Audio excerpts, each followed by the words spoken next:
Hello friend, welcome to my channel. यह मेरा UP TET का पेपर है जो कि 2021 में हुआ था। यूपी टेट प्राइमरी वालों के लिए इसमें बाल विकास के भी कुछ क्वेश्चन आए थे। आप सभी जानते हैं कि बाल विकास दोनों लैंग्वेज में आता है, हिंदी में भी और इंग्लिश में भी। 30 क्वेश्चन आते हैं बाल विकास से, लेकिन मैं केवल इनको दिखा रही हूँ। आज मैं केवल आपको संस्कृत के क्वेश्चन कराऊंगी। जिन बच्चों के पास संस्कृत है उनके लिए ये बहुत अच्छा रहेगा। ये हिंदी के थे, हिंदी के मैं पहले करा चुकी हूँ। जिन आंसर को मैंने अंडरलाइन किया हुआ है वही सही आंसर हैं। इन पर भी एक बार आप नज़र डाल सकते हैं। मैंने ब्लू पेन से अंडरलाइन किया हुआ है आंसर को।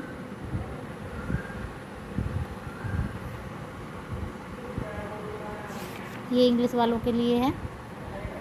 मेरे पास इंग्लिश सब्जेक्ट नहीं था तो मैंने उस समय संस्कृत ली थी। संस्कृत में और इंग्लिश में हमारी चॉइस होती है। उसके बाद उर्दू के भी 30 क्वेश्चन होते हैं, कुछ बच्चे उर्दू भी लेते हैं।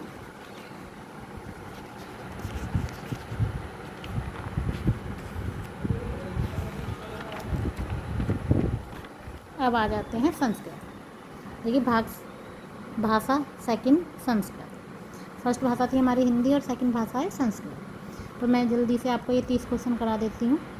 अट प्रत्याहार के वर्ण हैं तो स्वर तथा है, यह, वैर, ये वाला आंसर ठीक रहेगा। कारक में यदि प्रकृति है क्रय तो प्रत्यय है तो नगुल प्रत्यय है इसमें। अव्ययी भाव समास का उदाहरण, अव्ययी भाव समास का उदाहरण है अधिहरि। राजपुरुष में तत्पुरुष समास है। द्वादश में द्वंद्व समास है, यानी 2 और 10 तो द्वंद्व समास हो जाएगा। पीताम्बर में कर्मधारय समास है। निम्नलिखित में से कौन चतुर्विश शास्त्री संहिता के नाम से विख्यात है या ख्यात है? तो यहाँ पर इसका आंसर हो जाएगा रामायण, क्योंकि रामायण में 24,000 श्लोक माने गए हैं और महाभारत में 1 लाख हैं। इनमें से कौन संयुक्त व्यंजन है? तो संयुक्त व्यंजन देखिए ग है, और ग किसके मिलने से बना है? जय और अण के मिलने से बना है। जय और अण के मिलने से बनता है ग। और जो संयुक्त व्यंजन होते हैं उनकी संख्या 4 है। जैसे छः क्षत्रिय बोल देते हैं हम उसको। त्रय तय त्रिशूल, तय और रय के मिलने से बना है। देखिए ये वाले तय और रय से, तय और रय के मिलने से ये बना है, ये वाला त्रिशूल। ठीक है, तो एक ये छः क्षत्रिय, त्रिशूल, जय ज्ञानी और शशिर, इनको आप जैसे भी बोलते हो, ये 4 हमारे संयुक्त व्यंजन हैं। आगे देख लेते हैं। 79 की संस्कृत संख्या नहीं है, नहीं है पूछिए यहाँ इन्होंने। तो यहाँ पे लिखा हुआ है देखिए 79, 79 को बोलते हैं। तो यहाँ पे एकोनाशीति, उनाशीति, नवसप्तति और एकोन सप्तति। तो यहाँ पे पूछा गया है तो आंसर कौन सा था इसमें? तो एकोन सप्तति। दिन भर में पाठ पढ़ डाला, इस वाक्य का अनुवाद है। तो इसका आंसर है दिनेन पाठ है पठित। उपकृष्णम में कौन सा समास है? तो उपकृष्णम में, क्योंकि ये उप जो है अव्यय शब्द है और वैसे भी ये उपसर्ग भी मान सकते हैं इसको, ये अव्यय शब्द है। और जब पहला शब्द अव्यय होता है तो वहाँ पर अव्ययी भाव समास होता है। अब आ जाएंगे 32 संख्या के लिए संस्कृत शब्द है। तो 32 के लिए द्वात्रिशत, 2 और 30, ये पहला ही इसका आंसर है।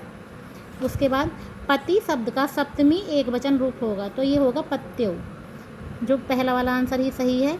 और सप्तमी द्विवचन होता है पत्यो और सप्तमी बहुवचन होता है पतिसु। शिशु मोदकाय रोदिति उदाहरण किस चीज़ का है? तो ये तादर्थ्य चतुर्थी वाच्य का उदाहरण है। उच्च उदाहरण है, उच्च उदाहरण है एलिंक। उष्म वर्णों का बोधक प्रत्याहार है। तो उष्म जो वर्णों का प्रत्याहार होता है उसको सल बोलते हैं। उसमें ये 4 आते हैं, उसमें तीनों से और है। इस तरीके से याद कर लीजिए आप कि तीनों से और है। पठानी रूप है। पठानी रूप किस चीज़ का है? तो पठ धातु लोट लकार उत्तम पुरुष एक वचन।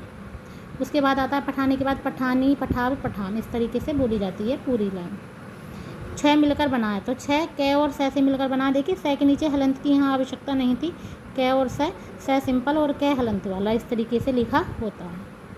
संस्कृत साहित्य में किस कवि की रचना को विद्वोद्धम कहा गया है? तो ये श्रीहर्ष की रचना को कहा गया है। उसके बाद क्या आता है? गंधांश आता है और उससे आपको कुछ क्वेश्चनों के आंसर दिए होते हैं। ये बहुत ईजी होता है क्योंकि इसी में हमारे आंसर छिपे होते हैं। सिप पदस्य अन्यार्थक है, तो सिप पद का अन्य अर्थ क्या है, तो यहाँ पर हो जाएगा शृगाल। गदखंडे कया प्रश्न पृच्छेते, गदखंड में कौन प्रश्न पूछ रहा है, तो लक्ष्मी जी पूछ रही हैं, तो लक्ष्मियाँ। कयो सल्लापे सर्वेशा मंगलाय भवतु, किनकी बातचीत सबके लिए मंगलकारी हैं, तो देखिए इसमें कौन बात कर रहा है, लक्ष्मी जी और पार्वती जी की बातचीत हो रही है, तो दोनों की बातचीत ही हमारे लिए मंगलकारी है, तो आंसर हो जाएगा लक्ष्मी पार्वत्यो। इनमें से कौन प्रत्याहार नहीं है, तो देखिए रै भी प्रत्याहार है, हल भी और अल भी, लेकिन जो ये लय है, ये लय जो है वो प्रत्याहार नहीं है। ब्राहा प्रतनों की संख्या पूछी है, तो देखिए ब्राहा प्रतन जो होते हैं संस्कृत में वो 11 होते हैं, और जो आंतरिक कह सकते हो या आप, या आभ्यंतर कह सकते हो। आभ्यंतर प्रयत्न जो होते हैं वो 5 होते हैं। कभी कभी ब्राहा पूछे जाते हैं और कभी कभी आभ्यंतर। आभ्यंतर प्रयत्न याद रखेंगे 5 और ब्राहा प्रयत्न 11। मनोरथ किस चीज़ का उदाहरण है, ये 2 बार एग्जाम में आ चुका है यूपी टेट में, तो मनोरथ विसर्ग संधि का उदाहरण है। उसके बाद देख लेते हैं नेक्स्ट क्वेश्चन। दान के कर्म के द्वारा कर्ता को संतुष्ट करने वाला संप्रदान कारक का सूत्र। देखिए जब किसी को कुछ भी दान किया जाए, कुछ भी किसी को दिया जाए, तो वहाँ पर आपको पता है संप्रदान कारक होता है कर्मणा यम भी प्रेति च संप्रदानम। अंत्यस्थ वर्ण है, अंत्यस्थ इनको यण बोलते हैं, य व रैल, ये चारों अंत्यस्थ हैं। पूछ लेते हैं कि अंत्यस्थ वर्ण कितने हैं, तो 4 हैं, य व रैल। और उस व्यंजन कितने हैं पूछ लें, तो उस व्यंजन भी 4 होते हैं, ये तीनों स और है। देखो आप देख सकते हैं श है। मुझे संस्कृत अच्छी लगती है, इसका संस्कृत में अनुवाद करेंगे तो महाम संस्कृतम रोचते, क्योंकि मुझे संस्कृत अच्छी लगती है, इसकी हिंदी संस्कृत हो जाएगी। मैं ऐसा मानता हूँ का अनुवाद क्या होगा, तो अहम एवं मन्य।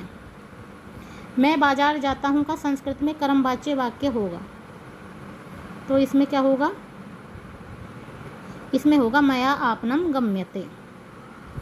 मैंने जहाँ पर भी आंसर है, देखिए आंसर को वैसे अंडरलाइन किया हुआ है, अगर जहाँ पर रह गया है मैं वहाँ पर अंडरलाइन कर रही हूँ एक बार, जिससे आपको आसानी हो जाए समझने में, ठीक है।